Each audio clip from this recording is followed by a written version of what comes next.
Oh iya Mas Hendrik, gimana sih awal mula kok bisa dikasih nama entok jumbo tronton itu asal mulanya gimana Mas?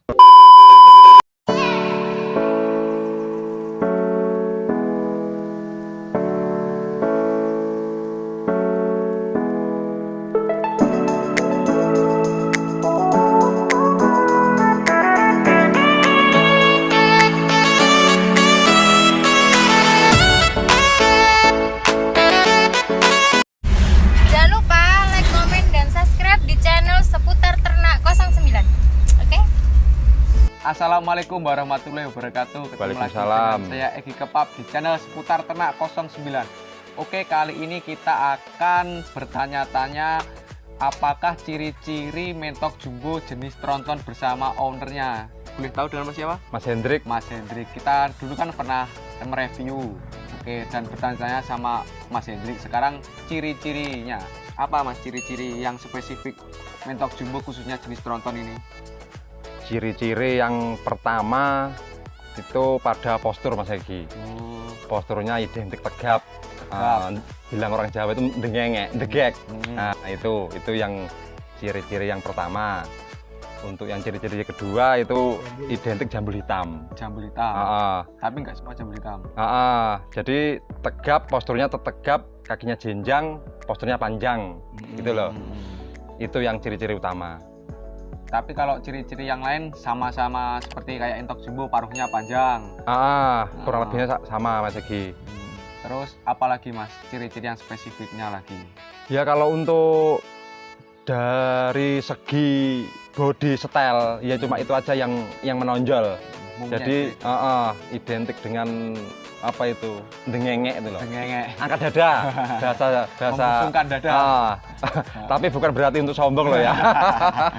Oke. Terus berarti kalau masalah Mas, kan ada yang leher beton, terus leher panjang. Kalau tronton ini gimana Mas? Kalau masalah lehernya? Leher beton, leher panjang. Kalau untuk jenisnya tronton ini kan juga ikut jenis leher panjang Mas Egi. Jadi lehernya juga panjang, badannya juga panjang gitu loh. Kakinya tegap. Bisa disebut juga jenis leher panjang. Oke. Terus ini produksinya gimana Mas? Dalam satu indukan itu biasanya bisa menghasilkan berapa butir telur? Kalau yang jenis ini tidak bisa banyak Mas Egi. Jadi nelurnya itu rata-rata loh ya. Rata-rata itu sampai 10 butir lah. 10 butir. Tapi untuk daya tetasnya itu tidak bisa banyak. Oh, berarti yang fertil hanya separuhnya. 6 ekor itu sudah luar biasa. Luar biasa itu. Kalau selama saya pelihara ya untuk 6 ekor tuh jarang sekali. Kebanyakan di bawah 5 malah. Di bawah 5 malah. Makanya langka.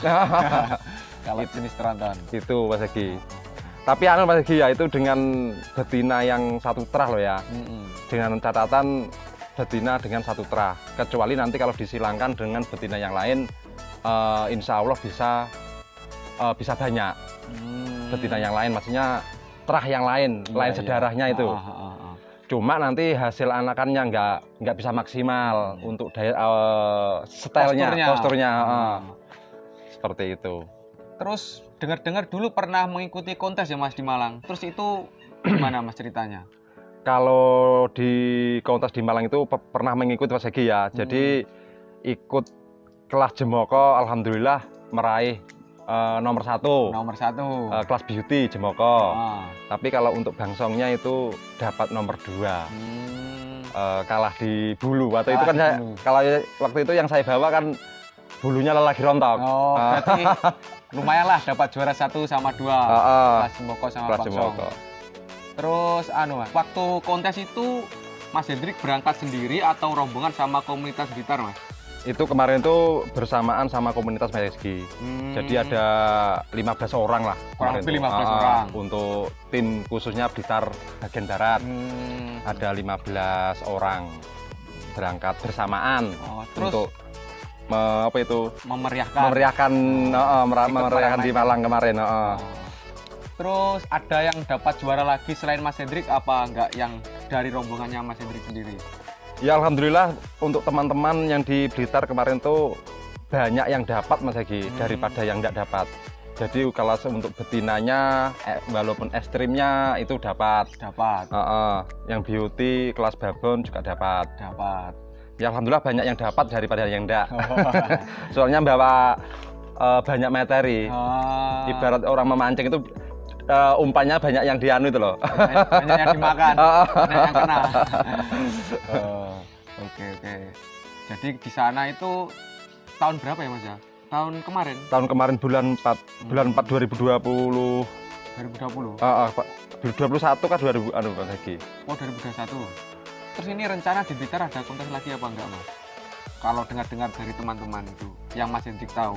Kalau untuk kontes itu Mas Egi menurut informasi itu hampir setiap kota tuh mau mengadakan. Tapi terkendala Cuma terkendala sama apa itu? Pandemi, Covid ini loh. Corona. Terhambat itu. Blitar dulu sudah dari 1 tahun yang lalu mau mengadakan lagi. Tapi terkendala. Terus untuk masalah pakan sendiri di Mas Hendrik ini menggunakan pakan apa saja Mas? Kalau boleh tahu rangsumnya itu apa saja? Kalau rangsum saya ini sederhana Mas Egi. Saya sebetulnya kan mengandalkan limbahnya jangkrik. Itu setiap saya panen kan pasti ada sisanya. Toh itu 1 kilo, 1,5 kilo kan pasti ada. Kayak telusungannya itu loh. Nah itu nanti saya manfaatkan untuk jadi pakan alternatif. Jadi memanfaatkan barang yang ada. Cuma misal tidak ada, belum waktunya panen, itu baru pakai katul, jagung, sama sentrat. Sederhana Mas Egi, tidak terlalu bagus ya, nggak terlalu jelek. Itu biasanya bisa mencapai BB berapa Mas? Kalau usia 0 sampai 1 bulan itu kira-kira berapa Mas? Biasanya rata-rata. Kalau pengalaman saya itu usia 1 bulan itu BB bisa mencapai 1,2 sampai 1,3 untuk yang jantan. Nanti kalau sudah usia 2 bulan rata-rata 3 kiloan up. 3 kilo 1 on, 3 kilo 2 on. Kalau untuk 3 bulan itu bisa mencapai 4 up juga. Rekor yang paling berat berapa Mas di kandang Mas Hendrik sendiri ini? Kalau untuk bangsongnya pernah saya timbang itu bisa mencapai 5,9 Mas. Hampir 6 kilo ya Mas? Hampir 6 kilo. Hampir 6 kilo. Itu untuk kawinnya itu kesusahan nggak Mas kalau dengan berat yang segitu itu? Secara logikanya jelas pengaruh Mas Egi. Yes. Kalau untuk induk itu seharusnya menurut saya loh ya, menurut saya pribadi itu idealnya tuh di bawah 5 malahan. Nanti kalau 5 kilo up, misal 55, 57 itu justru banyak yang nihil malahan. Pengalaman saya, idealnya tuh 5 kilo ke bawah lah yang jelas, itu ideal. Biar ngejar biangnya biar enak ya. Enggak kepayahan, bawa berat badannya itu kesusahan apalagi mengejar. Terus ini kalau masalah apa itu jalannya berdiri itu memang dibuat-buat atau memang dari terahnya emang kayak gitu Mas? Kalau untuk setel seperti itu ya dari genetiknya Mas Egi. Jadi nggak dibuat-buat ya, maksudnya pakannya ditinggiin atau itu enggak ya? Ya enggak bisa Mas Egi. Enggak asli. Ya enggak bisa, memang dari genetik. Walaupun digantung setengah meter ya mungkin tetap nggak bisa. Memang dari asalnya. Dari asalnya memang kayak gitu. Untuk masalah penjualan gimana Mas Hendrik? Masih di seputaran Pulau Jawa atau bisa kirim ke luar Pulau Jawa? Kalau selama ini alhamdulillah Mas Egi sudah mencapai ke luar Jawa. Termasuk kalau dari barat itu sampai Sumatera, Palembang, Lampung. Nanti ke arah timur, Banyuwangi, bahkan sampai Pulau Bali. Tergantung transportasinya Mas Egi. Sebenarnya semua itu bisa transportasinya. Bener.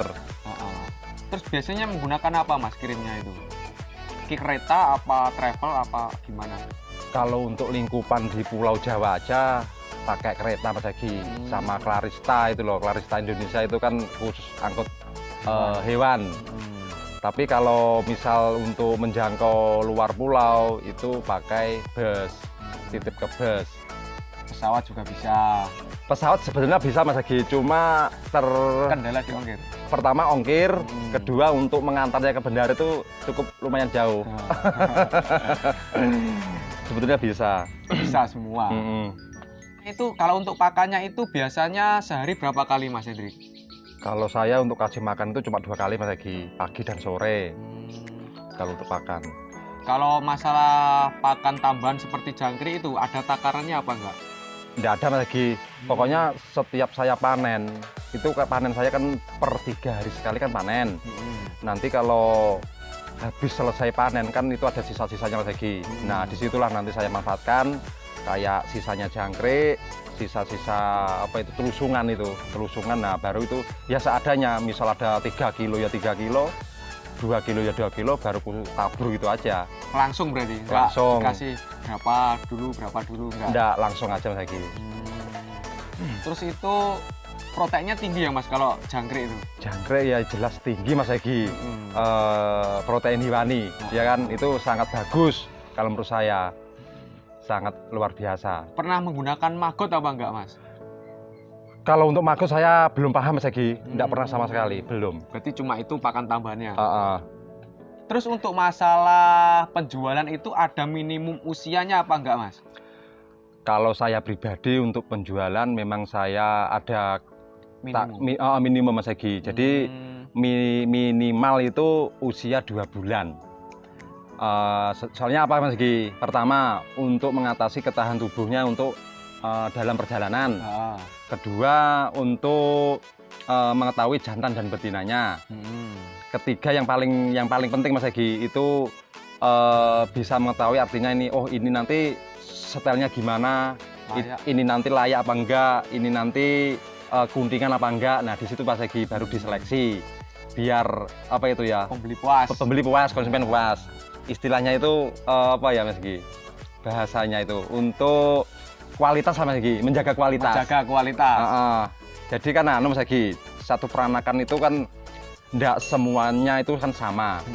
Salah satunya kan pasti ada yang kalah makan atau kuntingan itu loh. Nah itu baru akhir Mas Egi, enggak layak untuk diluncingkan. Jadi itu ditahan. Berarti sudah diseleksi lah. Diseleksi. Oh iya Mas Hendrik, gimana sih awal mula kok bisa dikasih nama entok jumbo tronton itu, asal mulanya gimana Mas? Itu panjang Mas Egi ceritanya. Jadi gini dulu, saya dulu pernah dikasih bibit sama orang, waktu itu ada 2 pasang Mas Egi. 2 pasang? Jadi kok tak amati itu bodinya kok besar, panjang. Jadi saya namakan tronton sama teleler pada waktu itu. Lama-lama kok dikenal sama orang, ditanyakan sama orang. Jadi kemudian hari tak pikir-pikir, tak jadikan bendera Mas Egi. Jadi biar untuk orang itu bisa untuk apa ya, mengenal itu loh. Mudah diingat. Mudah diingat untuk mengenal, oh jenisnya ini. Jadi itu sebetulnya bukan jenis Mas Egi. Cuma julukan lah. Julukan nama entok tersebut. Nama tenar. Jadi tak simpel aja, tak jadikan bendera. Seperti itu Mas Egi.